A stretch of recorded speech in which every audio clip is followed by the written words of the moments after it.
بسم اللہ الرحمن الرحیم الصلاۃ والسلام علیکہ یا رسول اللہ وعلی آلک و اصحابک یا حبیب اللہ۔ السلام علیکم ورحمۃ اللہ وبرکاتہ۔ ہماری گفتگو کا، ہمارے پیغام کا جو آج موضوع ہے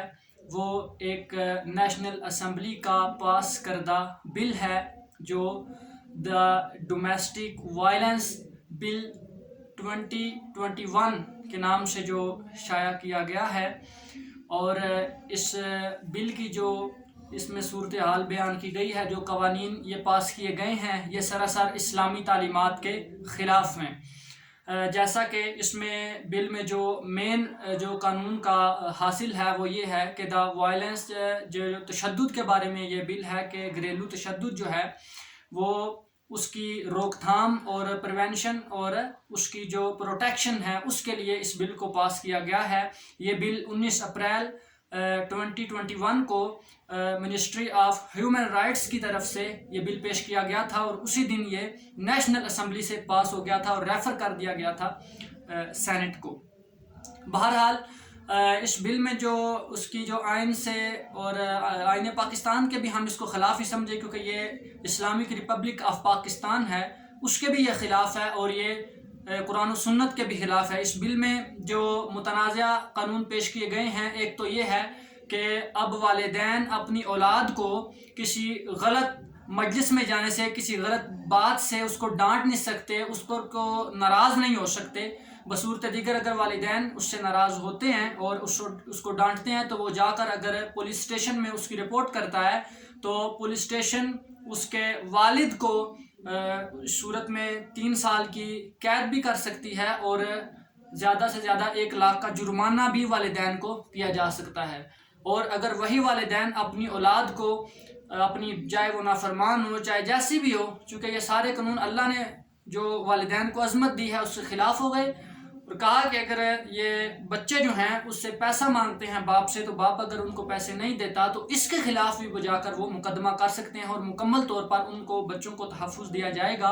اور والدین کو اس معاملے میں ذلت اور رسوائی والی سزائیں دی جائیں گی۔ اور دوسرا یہ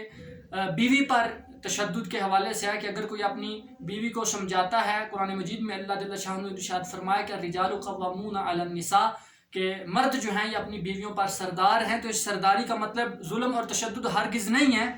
لیکن اس کا مطلب یہ ضرور ہے کہ وہ اپنی بیوی کو اپنے جو ان کے میاں اور بیوی کے معاملات ہیں زندگی کے، اس میں سمجھانا بھی ہے، اس میں ایک ساتھ چلنا بھی ہے، وہ سارے معاملات میں ایک دوسرے کے ساتھ افہام و تفہیم کے ساتھ اپنے مسائل کو حل کر سکتے ہیں۔ اب اس بل میں یہ ہے کہ اگر وہ اپنی بیوی کے ساتھ تھوڑی بلند آواز سے بات بھی کرتا ہے تو وہ بیوی بھی اپنے شوہر کے خلاف رپورٹ کر سکتی ہے، اور پولیس اس کے مقابلے میں اس بیوی کو تحفظ دے گی، اور اس شوہر کو پکڑ کر اس کو بھی سزائیں دی جائیں گی۔ یہ سراسر آئین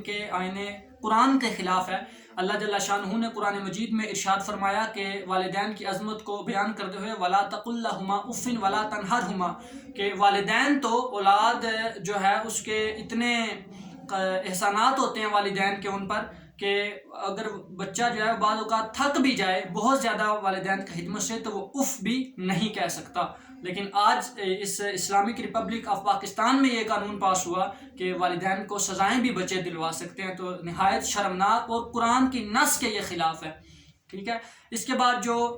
دوسرا ہے کہ دیکھیں نبی دو عالم علیہ السلام نے حدیث پاک میں ارشاد فرمایا کہ جب آپ کا بچہ وہ چھوٹا 7 سال کا ہوتا ہے تو آپ اس کو نماز کا حکم دیں، اور اگر وہ نماز میں پھر بھی نہیں جاتا، جب 10 سال کا ہو جاتا ہے تو پھر آپ اس کو ہاتھ سے جناب وہ سزا بھی دے سکتے ہیں، اس کو مار سکتے ہیں، تھوڑا بہت تادیب ادب سکھانے کے لیے اور اس کو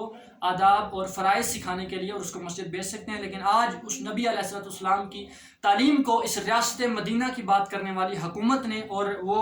ارکان پارلیمنٹ کے جو چاہے کسی بھی جماعت سے ہوں، پیپل پارٹی سے ہوں، نون لیگ سے ہوں، جو آپس میں گتھم گتھا نظر آتے ہیں، لیکن اس بل میں وہ سارے کے سارے کھڑے ہو گئے، اور اس کی جو خرابیاں ہیں وہ جلد ہی ہمارے سامنے، اگر اس کو لازم کیا گیا تو یہ سامنے ہوں گی۔ بہرحال یہ ایک لبرل حکومت کا سلسلہ جو ہے وہ شروع ہے، تو ہم یہی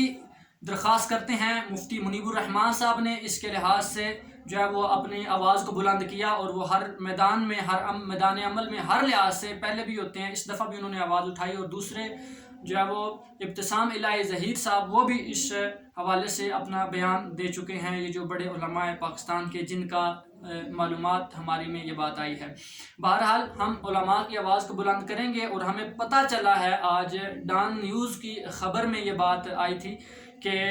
جو پارلیمنٹ کے سیکٹری ہیں بابر اعوان، وزیر اعظم کے جو سیکٹری ہیں پارلیمانی امور کے، انہوں نے اسپیکر کو خط لکھا ہے اور یہ کہا ہے کہ آپ جو اس کی آئین سے متصادم شکیں کیونکہ اس کے اندر ہیں تو یہ آپ ریفر کریں CII کو، کونسل اسلامک آئیڈیالوجی کونسل کو آپ جناب یہ ریفر کریں، اور وہ اس میں دیکھیں جو اس میں آئین سے متصادم، آئین قرآن سے متصادم شکیں ہیں ان کو جناب وہ ہائی لائٹ کریں، اور ہم ان کو قطع نظر کر کے اس بل کو پاس کریں۔ یہ بل ہمیں تبھی پاس کرنے پڑتے ہیں کہ جب ہم بیرون جو یورپی یونین ہے اس کے جو بیرون ممالک کے جب ہم غلام بن جاتے ہیں تو پھر ان کا کہا ہمیں ماننا پڑتا ہے اور اپنے رب کی نافرمانی کرنی پڑتی ہے۔ تو یہ جو بابر اعوان صاحب نے بھی کیا، چونکہ پہلے وہ بھی موجود تھے جب اس بل کو پاس کیا گیا تھا 19 اپریل کو، جب اس کو پاس کیا گیا تو اس وقت وہ بھی موجود تھے، وہ پاس کر چکے تھے۔ آج وہ یہ کہیں کہ ہم اس کو واپس لینے والے تھے تو یہ غلط بات ہے۔ یہ پاس کرنے والے تھے جب علماء نے آواز اٹھائی ہے، تو اب یہ اس میں کوشش کر رہے ہیں، تو یہ علماء کی یہ جو ہے وہ خدمات ہیں۔ اللہ تعالیٰ ہمیں علماء کی عزت کرنے کی توفیق عطا فرمائے، انہی کے سائے سے ہم چل رہے ہیں، وگرنہ کل کو یہ ہوگا کہ ہمارے ہر معاملے پر، یہاں تک کہ ہم جناب وہ اپنی ذات کے سوا، اپنی اولاد کے، اپنے عزیزوں کے کسی کے اچھے برے میں شریک بھی نہیں ہو سکیں، کیونکہ یہ حکومت کے قوانین ہیں، ہم کسی کو کچھ کہہ نہیں سکتے۔ تو یہ قانون جو انہوں نے بنایا یہ آئین قرآن کے سراسر خلاف ہیں۔ اللہ تعالیٰ کی بارگاہ میں دعا ہے کہ اللہ تعالیٰ ہمیں ایسے قانون سے اور ایسے دنوں سے محفوظ فرمائے کہ جب اسلام کے نام پر بننے والا یہ ملک کفریہ قانون کی طرف لے جائے اور اس کی ذلت و رسوائی کا ہمیں سامنا کرنا پڑے، جیسے کہ اس کے تجربات آج یورپ میں دیکھے جا چکے ہیں، جہاں پر ایسے قوانین بنائے گئے ہیں والدین کے حوالے سے، گھریلو حوالے سے، تو اولادوں نے بہت تنگ کیا، ان کو بہت مایوس کیا۔ تو اللہ تعالیٰ ایسے دنوں سے پاکستان کو محفوظ فرمائے، آمین بجاہ النبی الامین صلی اللہ علیہ وسلم۔